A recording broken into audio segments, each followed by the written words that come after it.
Good afternoon, students. In the previous class, we start the performance. That means how we can say the performance of a computer. Okay, there are actually 7 factors will be there. Out of that 7 factors, 1 factor processor clock. This is completed in the previous class.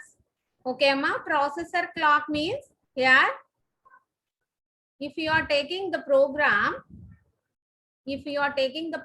program is a sequence of instructions. Okay, how one instruction will be executed?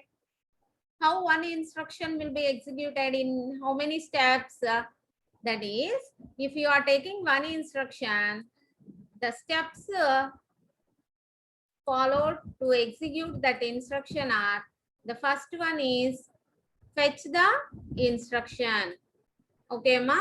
The first one is fetch the instruction.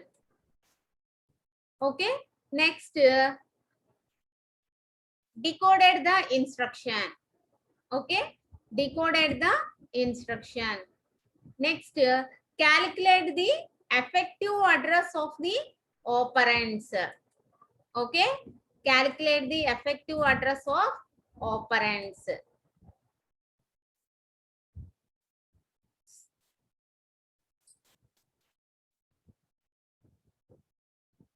Sorry, Amma.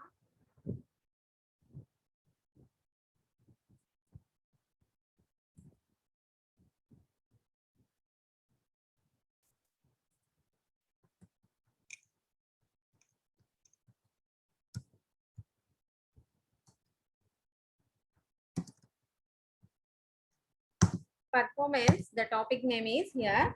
The first one is processor clock.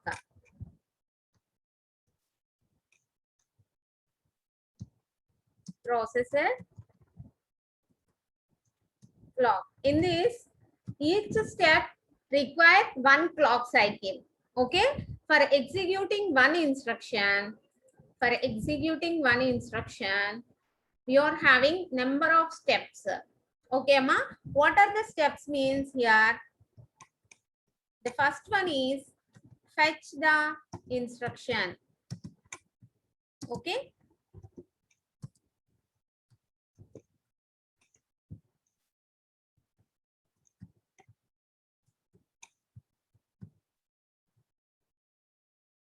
the next one is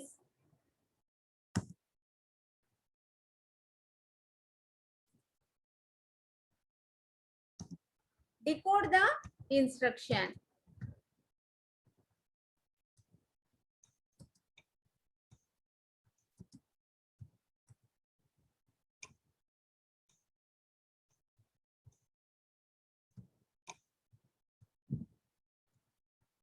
Next, calculate the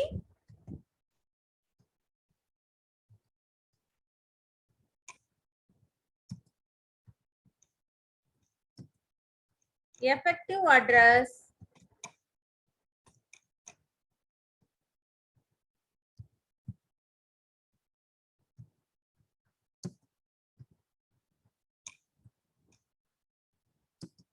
of the operands. That is data. Okay, ma? That is data which is required to execute the instruction. Okay. Next, fetch the operands. Fetch the operands.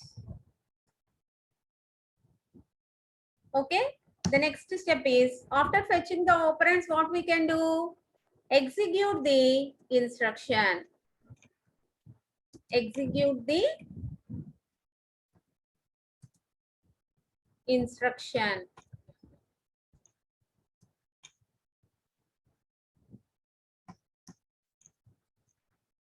After executing, we are getting the result. Okay. So the final step is store the result. Okay, ma? For executing one instruction, these are the steps we need. That means each step having each step requires one clock cycle. Okay, ma? Each step requires one clock cycle. Depending on the number of steps, we require that many number of clock cycles. Okay, suppose here, if the clock period will be taking less, then we are getting more steps is executed for particular period. Suppose if the clock period will be taking as high, then only few steps are executed within particular period. Okay, Amma? So that is depends on the processor clock. Here, depending on the processor clock, the performance of the computer varies. Okay, Amma? So this is the first factor. Okay.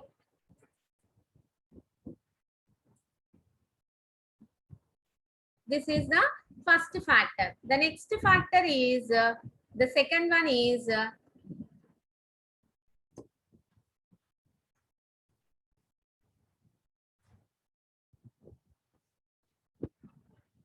basic performance equation. Basic. Now, in this class, we will discuss about this basic performance equation.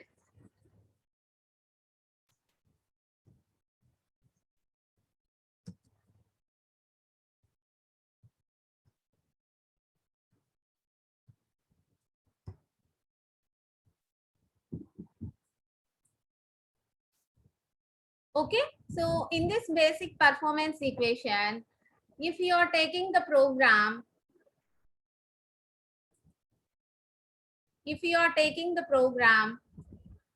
the sequence of instructions. Okay, ma, like this. Suppose the first instruction and the second instruction and the third instruction and so on. Nth instruction. That means here in this program, totally the number of instructions are capital N. Okay. Here, how many steps are required to execute one instruction?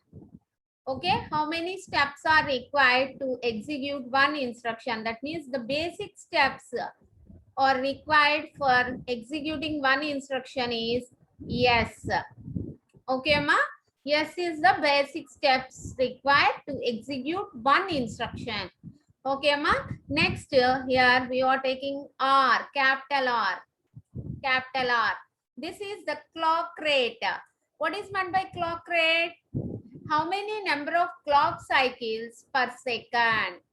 Okay, how many number of clock cycles per second? That is the clock rate. Okay, based on these three parameters, the execution time will depends. Okay, so here the total execution time capital T is equal to number of instructions into the basic steps.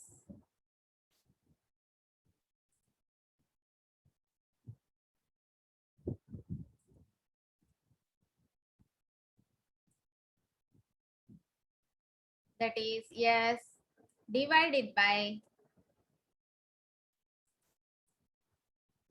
clock rate R. Okay, ma?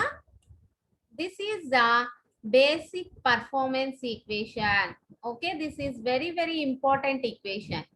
Okay, T equal to N into S by R. Here, capital N is the number of instructions. Capital S is the basic steps or executed in one instruction. Okay, R is the clock rate. Okay, ma? Suppose here we are taking one example.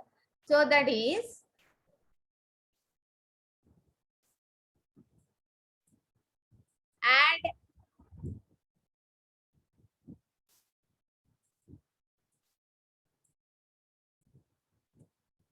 add R1 comma R2.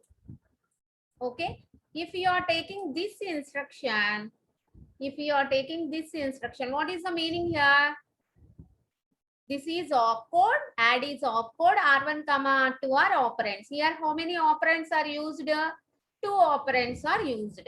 Okay, what is the meaning for this instruction? ఇక్కడ మనకి ఏమేం steps జరుగుతాయమ్మా? First step ఏంటి? Fetching the instruction.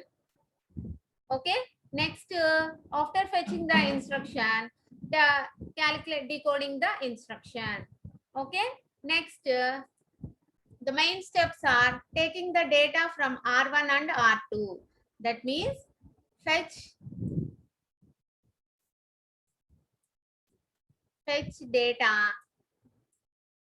fetch the data from R1 and R2. Okay, ma? R1 and R2.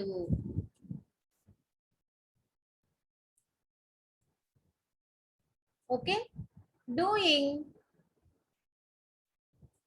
that is executing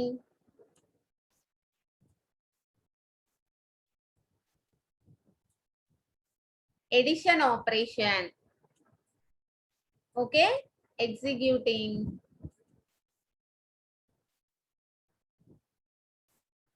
addition operation. Add is there.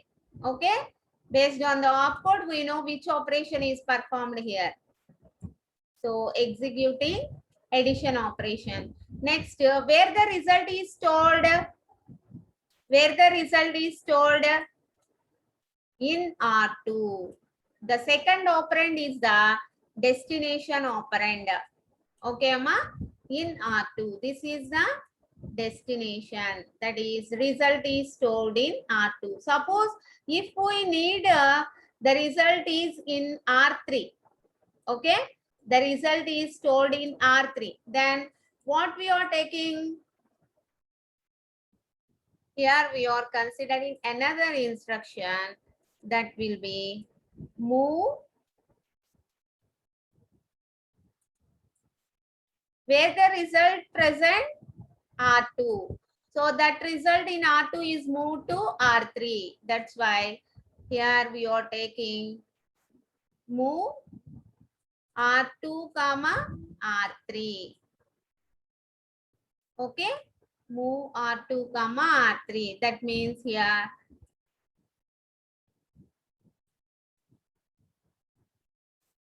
R2 result is moved to R3. Okay, ma. Now the result is present in R3 register. Okay, this R3 contains the result. So here, for adding the data in register R1 and R2, and the result is stored in R3. For doing that, we need two instructions. This is one instruction and this is another instruction. Okay, suppose if you are taking the instruction add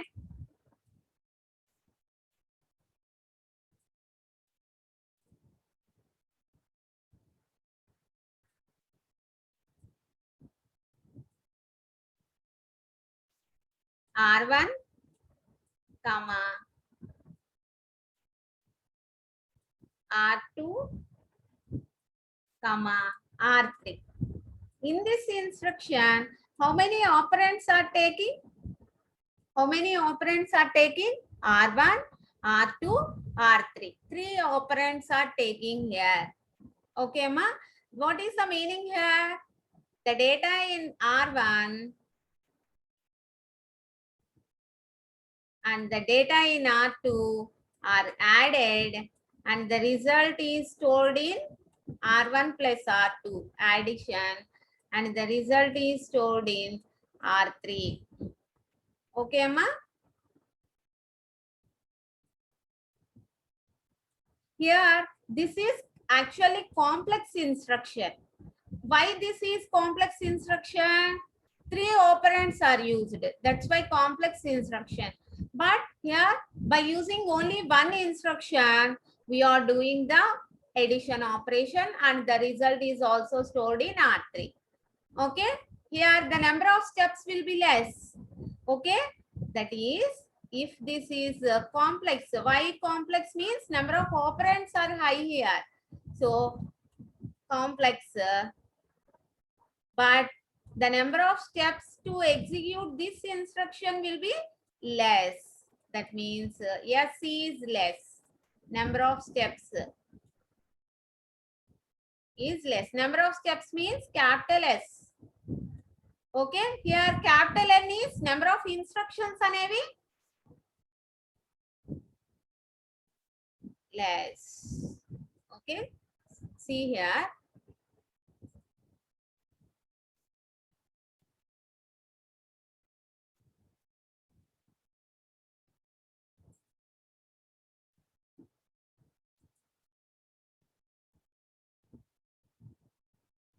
Take this, add R1 comma R2, move R2 comma R3. Here N equal to number of instructions, N equal to 2.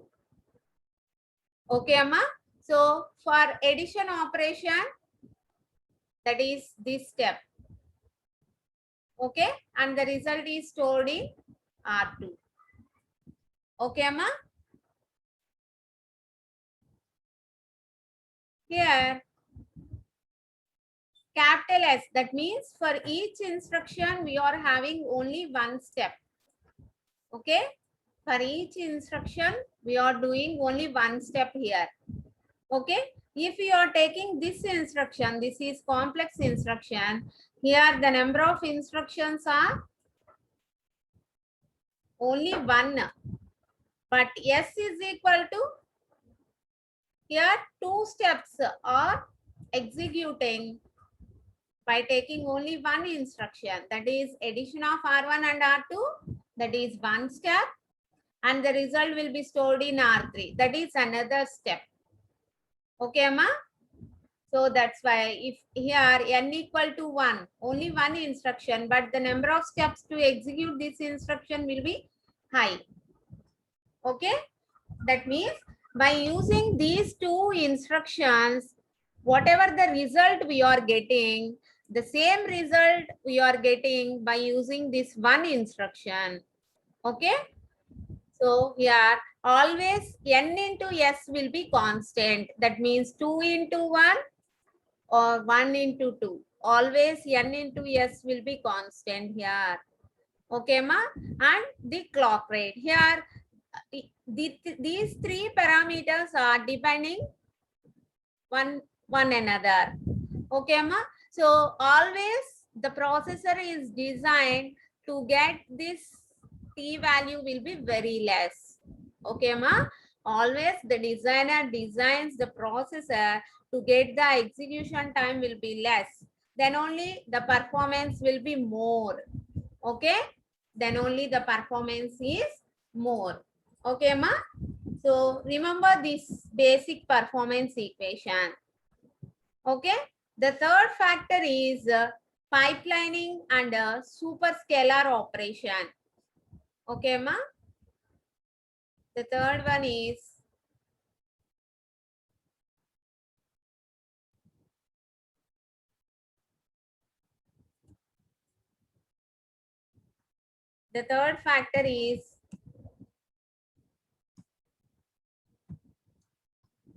pipelining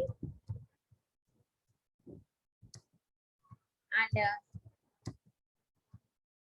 super scalar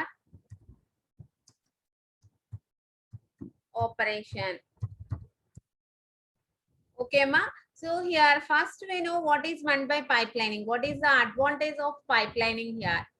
Okay, that means first we are doing without pipelining. After we are doing with the pipelining. Okay, without pipelining.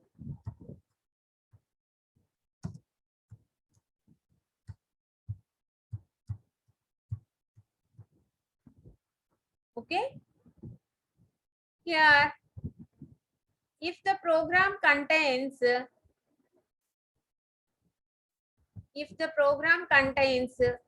3 number of instructions. Okay, 3 number of instructions, 1, 2, 3. To execute each instruction, we are having 2 phases. Those will be fetch phase,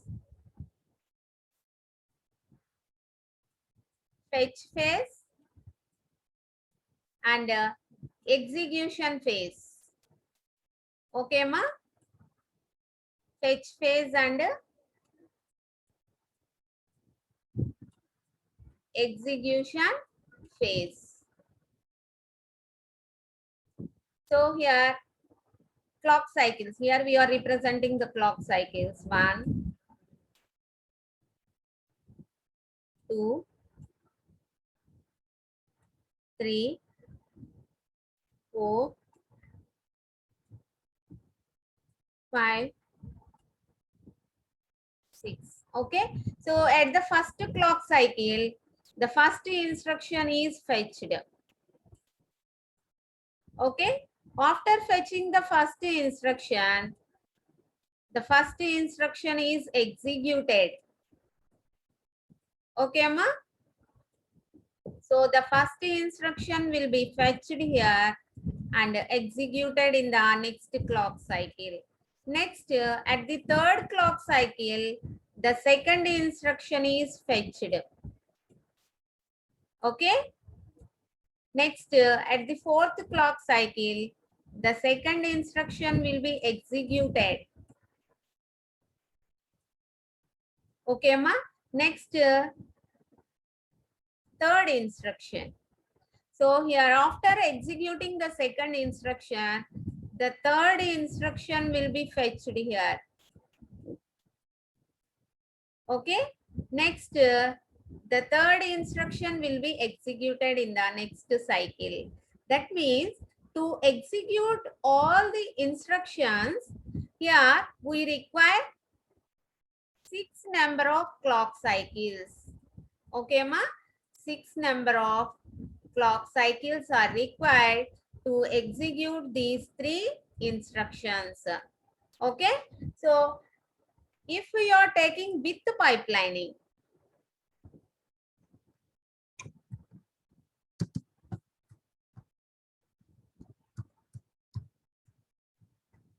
then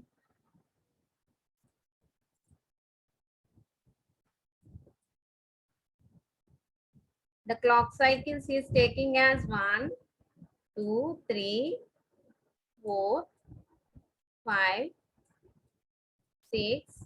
Okay. So the first instruction. At the first clock cycle, the first instruction is fetched. Okay. At the second clock cycle, the first instruction is executed. Okay. So the second instruction. At the time of execution of the first instruction, the fetch phase will be ideal. Okay. That's why here only the second instruction will be fetched. Okay. See here, at the second clock cycle, the first instruction is executed and the second instruction is fetched. Okay. The first instruction is executed and the second instruction is fetched. After fetching the second instruction will be executed here. Okay. Next, third instruction. So at the time of the second instruction execution, that is in the third clock cycle, the third instruction is fetched here because fetch phase is empty, ideal. Okay. Third instruction is fetched. After fetching the third instruction will be executed. Okay. Here, by observing how many clock cycles are required to execute the same number of 3 instructions with the pipelining. How many clock cycles? Only 4 clock cycles are required to execute 3 instructions. Okay, ma? Are you understand? So that means whenever we are using the pipelining concept, the number of clock cycles will be reduces. Okay, ma? The number of clock cycles will be reduces. That means with less time, we are completed the program.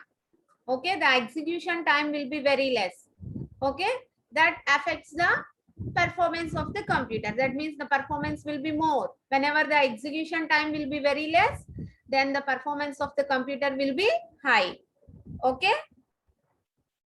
Based on that, we are saying by using the pipelining, the number of clock cycles will reduces. So the performance, that means the execution time will be very less. So the performance will be good. Okay, ma? That is about the pipelining. Superscalar means here all the instructions, if you observe the material which is given to you, and you understand this pipelining?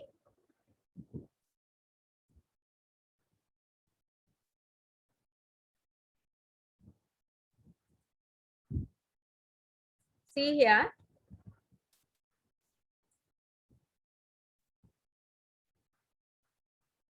This is the first one, processor clock. The second one, basic performance equation. Here we are taking T equal to N into S by R.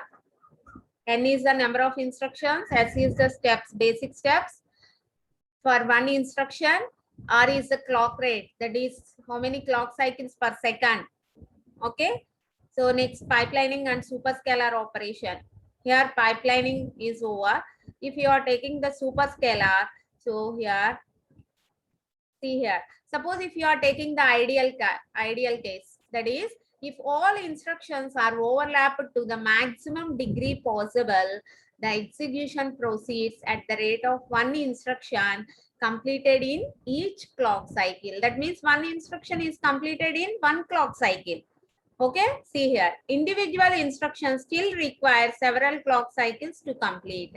But for the purpose of computing T, effective value of S is 1. S means the basic steps followed by one instruction. So here capital S value is 1. Okay, ma? That is, a higher degree of concurrency can be achieved if multiple instructions pipelines are implemented in the processor. Okay, what is the meaning here? This means that multiple functional units are used creating parallel paths through which different instructions can be executed in parallel with such an arrangement. Okay, so it becomes possible to start the execution of several instructions in each clock cycle. This mode of operation is called a superscalar execution. Okay, so based on the superscalar execution also, the number of instructions are executed in every clock cycle. Okay, that's why that execution time will be very less. Okay, the execution time will be very less. Whenever the execution time will be less, then what happens? The performance will be more. Okay, so based on the superscalar operation also, the performance depends. Okay, ma? So in today's class, what we learn? Two concepts. The first one is basic performance equation. And the second one is pipelining and the superscalar operation. Okay. So in the next class, I will continue the next factors. Okay, ma? All of you understand by seeing this material. Okay. All of you study these points, then compulsory you will understand. Okay, ma? So the main thing is T equal to N into S by R. This basic performance equation will be helpful in the next factors also. Okay, remember this equation.